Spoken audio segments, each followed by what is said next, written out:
आज का topic calculation. किसका कैलकुलेशन करना आपको है? तो आपको कैलकुलेशन करना है number of electron, protons and neutrons.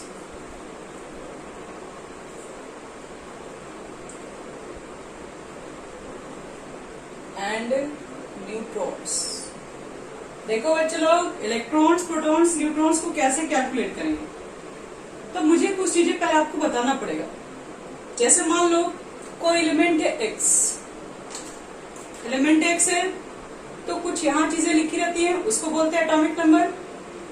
कुछ चीजें लिखी रहती है ऊपर, जिसको बोलते हैं एटॉमिक मास। ये तो तुम लोग पढ़े होगे ना।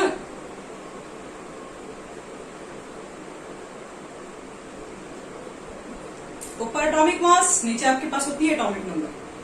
अब अगर मैं आपसे पूछूं कि एटॉमिक नंबर किसे कहते हैं, तो एटॉमिक नंबर तो हमें यही बता रहा होता है कि एक एटम्स के अंदर how many number of electrons and protons are present. मतलब अगर कहा जाए कि Z को एटॉमिक नंबर अगर हम बोल रहे हैं, तो एटॉमिक नंबर हमें क्या बता रहा होता है? Atomic number tells number of protons, number of electrons.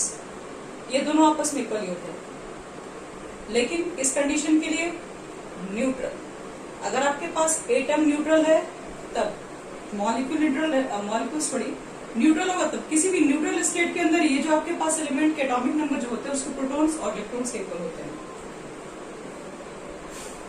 ये तो आप लोगों को पहले से ही मालूम होगा। Z atomic number, P protons, E electrons. अब देखो, अगर मान लो मैं आपसे पूछूं एटॉमिक मास, जैसे कि mass number. Mass number is equal to क्या होता है? तो आप लोग पढ़े होंगे ना कि एक एटम होता है और एटम का जो पूरा मास होता है उसके सेंटर के अंदर लाइज करता है। बताओ तो सेंटर में क्या होते हैं, न्यूक्लियस में क्या होते हैं? प्रोटॉन्स। तो प्लस क्या होता है? न्यूट्रॉन्स। यही होता है बच्चे लोग। एक एटम का जो मास होता है, आपके रदरफोर्ड ने यही बताया था कि आपके पास एटम्स के अंदर क्या होता है, एक छोटा सा कोई कॉन्सेंट्रेटेड बोल सकते हो या बहुत ज्यादा डेंस कोई पार्टिकल्स प्रेजेंट है। यहाँ पर बहुत ज्यादा हेवीएस्ट पार्टिकल्स है जिसके अंदर प्रोटॉन्स होते हैं और न्यूट्रॉन्स होते हैं, और इसी की वजह से ये एटम का मास हेवी होता है। तो ये पूरा एटम का मास जो होता है इसी के ऊपर डिपेंड कर रहा होता है। यानी एटॉमिक मास जब आप बता रहे होते हैं तो इसका मतलब होता है कि आप प्रोटॉन प्लस न्यूट्रॉन्स के नंबर को बता रहे होते हैं, वही एक्चुअल में एटॉमिक मास होता है। अब देखो, एटॉमिक मास हो गया, एटॉमिक नंबर हो गया। अगर मान लो मुझे न्यूट्रॉन कैलकुलेट करना है तो न्यूट्रॉन हम क्या कर लेंगे, मास नंबर में से प्रोटॉन निकाल देंगे। लेकिन अगर मान लो कभी ऐसा कंडीशन आपको मिल जाए जिसमें एटम न्यूट्रल ना हो, मतलब उसके ऊपर कोई ना कोई चार्ज हो, तब आप कैसे निकालोगे एटॉमिक, ये प्रोटॉन्स कैसे निकालोगे, इलेक्ट्रॉन्स कैसे निकालोगे?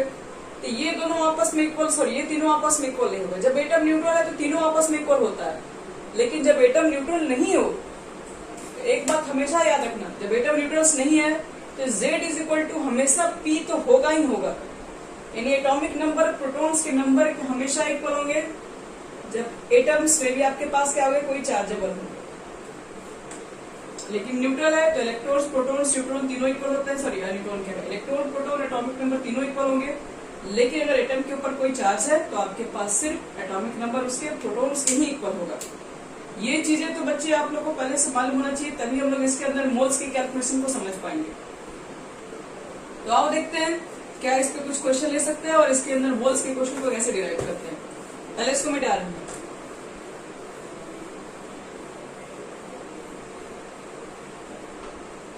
नोट करते रहना तुम लोग। जैसे सपोज करो मेरे पास N लिखा हुआ है, नाइट्रोजन, नीचे 7 लिखा हुआ, ऊपर 14 लिखा हुआ है, और आपसे मेरा क्वेश्चन है बताओ कि इसमें एटॉमिक नंबर कितना होगा।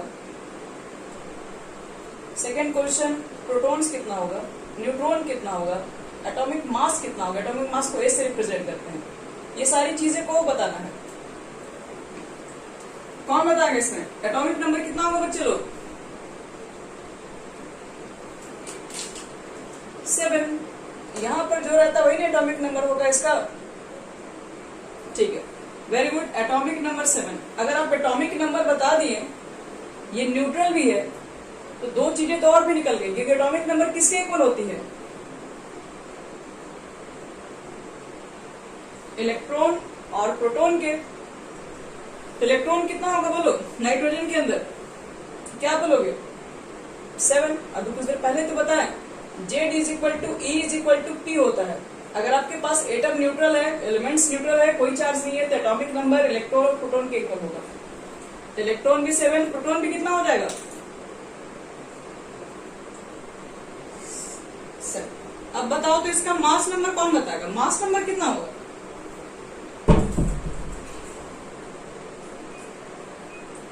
बताया तो ना, मास नंबर यानी एटॉमिक मास ऊपर वाले को रिप्रेजेंट करते हैं, यानी कि 14 हो जाएगा। तो लास्ट में आपको क्या बताना है, न्यूट्रॉन्स के नंबर बताना है। न्यूट्रॉन्स इज इक्वल टू क्या होता है, अभी कुछ देर पहले बताए थे, बताया था नहीं कि एटम के जो मास होते हैं वो प्रोटॉन प्लस न्यूट्रॉन पर डिपेंड करते हैं। तो neutron is equal to A minus P। बताओ A में से P को घटाएंगे तो न्यूट्रॉन कितना आएगा 7 आएगा, 14 माइनस 7। चलो बच्चों अब बढ़ते हैं आगे, ये चीजें तो तुम लोग को आ गया। अब एक और क्वेश्चन दे रहे हैं, तुम लोग बताओ। जैसे मान लो कि नाइट्रोजन के ऊपर अब 3 माइनस है, तो इसमें Z कितना होगा, E कितना होगा, P कितना होगा, A कितना होगा, N कितना होगा, फिर से सब बता रहा है। तो एटॉमिक नंबर कितना होगा, नाइट्रोजन है तो नाइट्रोजन का एटॉमिक नंबर कितना रखने Z की जगह पे? एटॉमिक नंबर थोड़ी ना चेंज होता है। चलो नाइट्रोजन है तो एटॉमिक नंबर तो 7 ही रहेगा। बताओ अब इलेक्ट्रॉन कितना हो जाएगा, 3 माइनस का मतलब समझते हो? इलेक्ट्रॉन ने नाइट्रोजन ने क्या किया, 3 इलेक्ट्रॉन को गेन किया हुआ है, तो इसका मतलब टोटल इलेक्ट्रॉन कितना हो जाएगा? क्योंकि देखो अगर कायदे से कहा जाए तो जितना एटॉमिक नंबर होता है उतना ही इलेक्ट्रॉन होना चाहिए था, लेकिन इसने क्या किया, इसने 3 इलेक्ट्रॉन को और लिया हुआ है, तो अब नंबर ऑफ इलेक्ट्रॉन कितना हो गया 10। यहाँ पर 3 इलेक्ट्रॉन एक्स्ट्रा और आ जाएंगे। अगर ये चार्ज नहीं होता तो इसके पास 7 इलेक्ट्रॉन ही रहते हैं, लेकिन ये जब चार्ज आ गया इसका मतलब है 3 इलेक्ट्रॉन और बढ़ गया, यानी कि 10 हो गया। प्रोटॉन कितना होगा बच्चे लोग,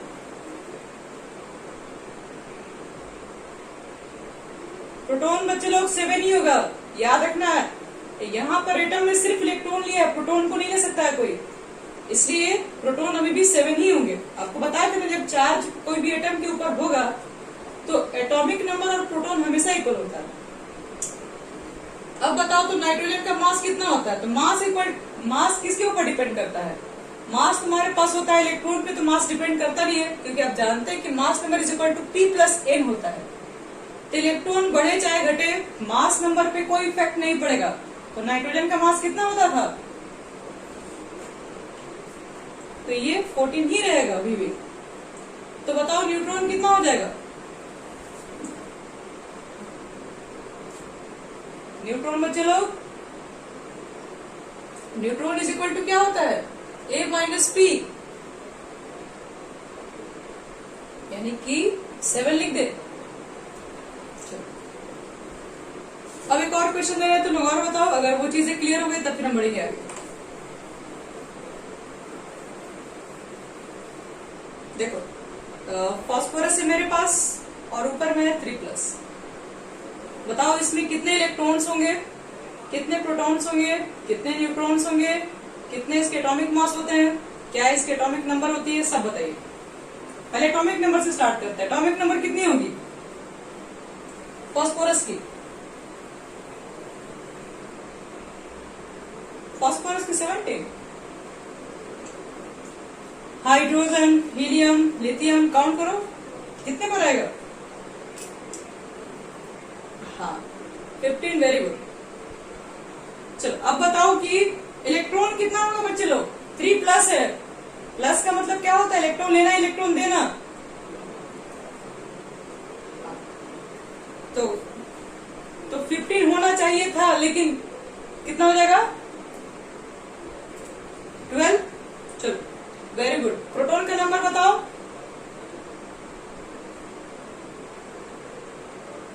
प्रोटॉन का नंबर बच्चे लोग, प्रोटॉन कभी चेंज थोड़ी ना होता है, प्रोटॉन एटॉमिक नंबर हमेशा सेम होता है। अब बताओ कि फास्फोरस का मास किसको यहाँ पर आता है, फास्फोरस का मास 31 होता है। तब बताओ तो न्यूट्रॉन कितना होगा? न्यूट्रॉन इज इक्वल टू कितना पता है?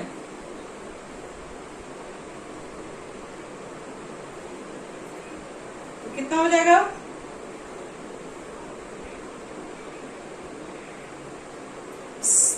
कितना हो जाएगा? 16 होगा।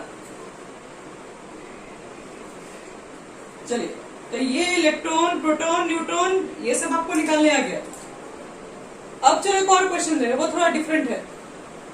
अगर सपोज करो तुम्हारे पास CO3 के ऊपर 2 माइनस है और आपसे क्वेश्चन में क्या दिया जाए, how many number of electrons, protons, neutrons are present in carbonate ion. क्या बोलेंगे? कार्बोनेट आयन में कितने इलेक्ट्रॉन, प्रोटॉन, न्यूट्रॉन्स हैं? आओ देखो कैसे फाइंड करेंगे इसको। पहले हम लोग पहले एक चीज बताओ, इसमें दो तरह के एलिमेंट दिख रहे हैं, कार्बन और ऑक्सीजन। पहली चीज लिख लो। पहले एक चीज बताओ कि इसमें इलेक्ट्रॉन कितना होगा, प्रोटॉन कितना होगा, न्यूट्रॉन कितना होगा। कार्बन में कुल कितने इलेक्ट्रॉन होते हैं, कौन बताएगा? कार्बन के एटॉमिक नंबर, कार्बन के एटॉमिक नंबर बच्चे लोग। हाँ, जब कार्बन के एटॉमिक नंबर 6 है तो इलेक्ट्रॉन भी 6 ही होगा। और ऑक्सीजन के कितने एटॉमिक नंबर होते हैं? तो इलेक्ट्रॉन वेट हो जाएगा। अभी आप चार्ज को भूल जाइए, माइनस प्लस कितने नंबर है सब भूल जाओ, जो पूछे सिर्फ उसका आंसर दो। कार्बन के अंदर कितने प्रोटॉन होंगे बताओ?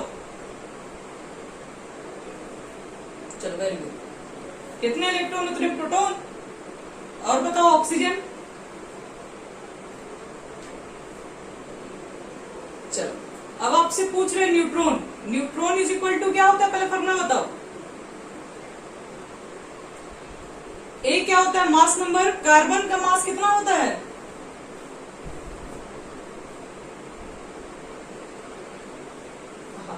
क्या 14? हाँ, कार्बन का मास 12 और प्रोटॉन है तुम्हारे पास 6, तो टोटल कितना हो गया? 12 में से 6 गया, तो न्यूट्रॉन हो गया 6। अब इसका बताओ, ऑक्सीजन का मास कितना होता है और उसमें से प्रोटॉन का नंबर निकाल दो 8, कितना बचेगा? यहां तक पहले बताओ, सबको समझ? हाँ बोलिए।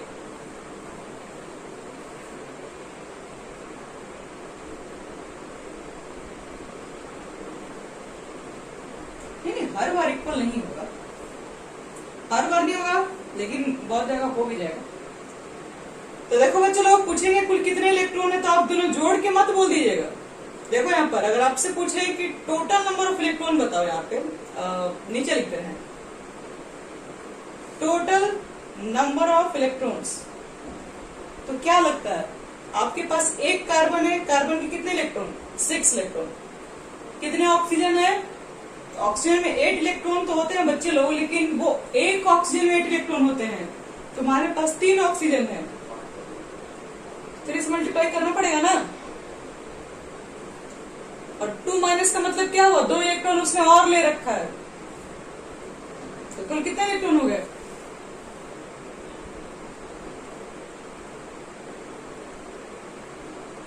टू हो जाएगा। कोई डाउट इसमें? चलो अब बताओ, टोटल नंबर ऑफ प्रोटॉन बताना है, तो पहले बताओ कि इसमें कितने प्रोटॉन से आपसे पूछ रहा है। एक कार्बन में कितने प्रोटॉन, कितना आया हुआ है? एक ऑक्सीजन में कितने प्रोटॉन? टोटल कितने ऑक्सीजन है?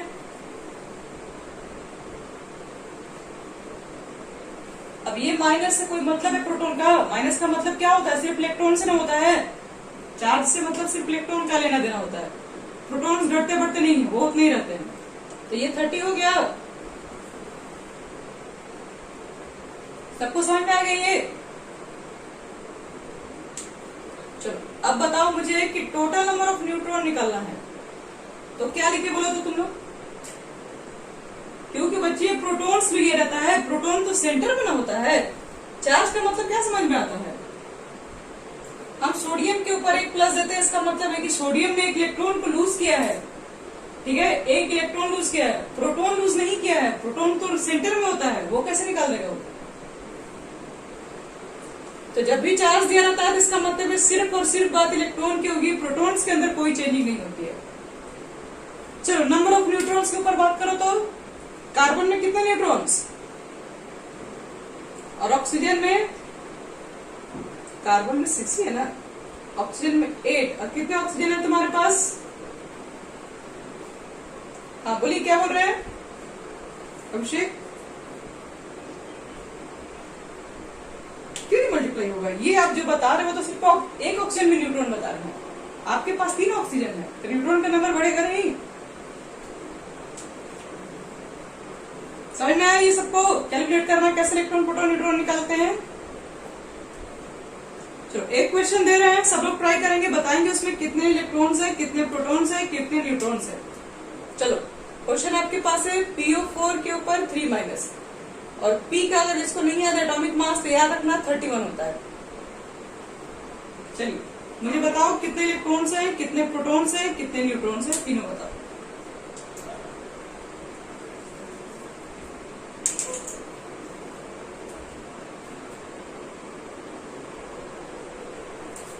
चलो फास्फोरस में कितना है इलेक्ट्रॉन?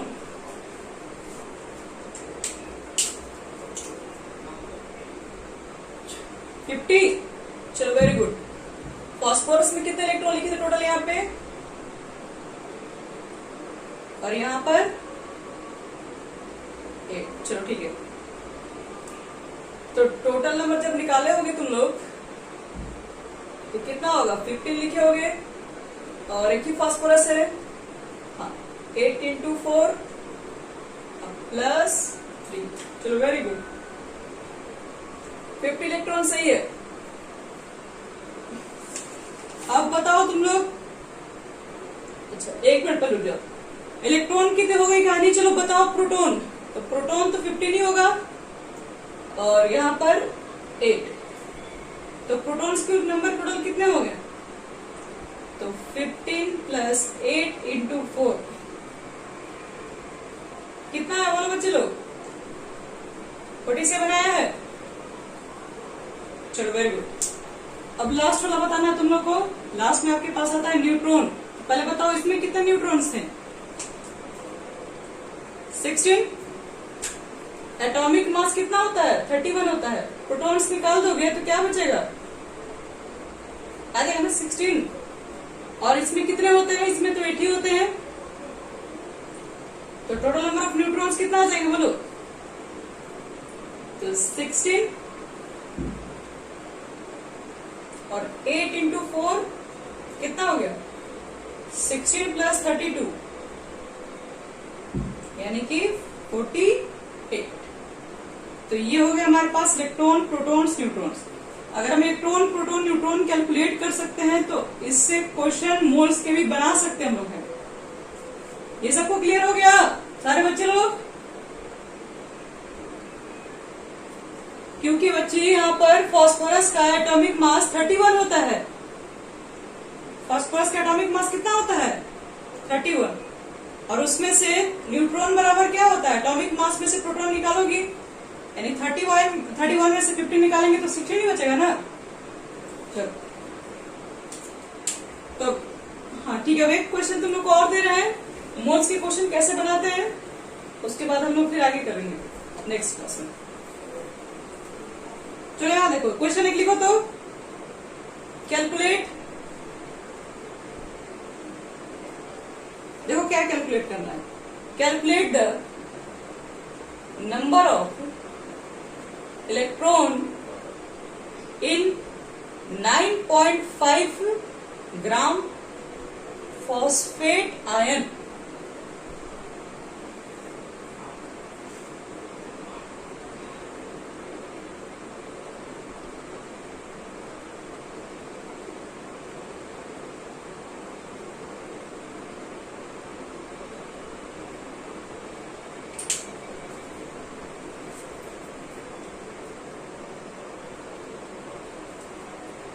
देखो बच्चे लोग, इस क्वेश्चन को बनाने के लिए आपके पास क्वेश्चन में पूछ रहा है कि कितने इलेक्ट्रॉन्स होंगे 9.5 ग्राम फॉस्फेट आयन में।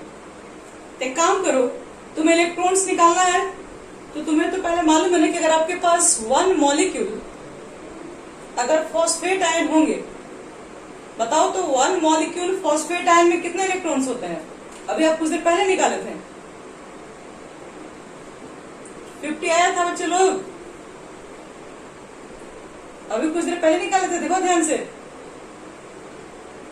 वन मॉलिक्यूल फॉस्फेट आयन में कुल कितने इलेक्ट्रॉन निकाले थे? 50। ठीक है, आगे बढ़े। तुम निकाले थे ना अभी कुछ देर पहले, वन फॉस्फेट आयन में 50 इलेक्ट्रॉन आया था। अब समझो इसके बाद, अगर मेरे पास वन मॉलिक्यूल में 50 इलेक्ट्रॉन है और अगर हम मालूम कर लें कि 9.5 ग्राम में कुल कितने मॉलिक्यूल्स हैं, तो मल्टीप्लाई कर देंगे। एक मॉलिक्यूल में इतने इलेक्ट्रॉन, तो जितने मॉलिक्यूल्स होंगे उसको 50 से मल्टीप्लाई कर देंगे तो उतने नंबर ऑफ इलेक्ट्रॉन्स पाए जाएंगे। एक चीज बताओ तो 9.5 ग्राम फॉस्फेट आयन को कन्वर्ट करना मॉलिक्यूल्स के अंदर, कल आपको हम ट्रिक बताए थे परसों, ग्राम को मॉलिक्यूल्स में कन्वर्ट करना है तो ग्राम इधर होता है, ग्राम को सबसे पहले मोल्स में लाना पड़ेगा बच्चे लोग। अब मोल्स के बाद उसको कहां ले जाना पड़ेगा? मॉलिक्यूल्स के अंदर। तो बताओ तो मुझे ग्राम में मोल्स में जाने के लिए क्या रास्ता है? डिवाइड करते हैं किससे? मोलर मास से। बताए ना फॉर्मूला, ग्राम को यानी जितना तुम्हारे पास वेट है उसको डिवाइड कर दोगे मोलर मास से तो निकल जाएगा मॉलिक्यूल्स, और उस मॉलिक्यूल्स पे जब मल्टीप्लाई कर देंगे वोगैड्रो नंबर से तो मोल से मॉलिक्यूल निकल जाएगा। समझ में आ रहा सबको? तो बताओ तो फॉस्फेट आयन का मोलर मास कितना होगा, कौन बता देगा? तो पहले फास्फोरस का मास 31 होता है, ऑक्सीजन का मास 16 होता है, इंटू 4 से मल्टीप्लाई करोगे तो 31 64 यानी कि 95, मोलर मास निकल गया 95, यानी तो मोल्स इक्वल टू कितने हो जाएगा? तो गिवन मास बटा मोलर मास, गिवन मास कितना है? 9.5, मोलर मास कितना है? 95, पॉइंट हटा दो, कट गया ये, तो 1/10 मतलब 0.1 हो गया। बोलो बच्चे लोग, मोल्स निकालने आ गया तुम लोग को। अब मोल्स के बाद निकालना है मॉलिक्यूल्स, तो नंबर ऑफ मॉलिक्यूल्स कितने होंगे? Number of molecules of phosphate ion, देखो इतने मोल्स है और इतने मोल से मल्टीप्लाई कर दो Na से तो निकल जाएंगे मॉलिक्यूल्स के नंबर। तो मॉलिक्यूल्स निकल गए बच्चे लोग, मतलब आपके पास इतने मॉलिक्यूल्स है और एक मॉलिक्यूल्स में 50 इलेक्ट्रॉन है, तो इतने मॉलिक्यूल्स में कितने इलेक्ट्रॉन होंगे? तो मल्टीप्लाई कर दें।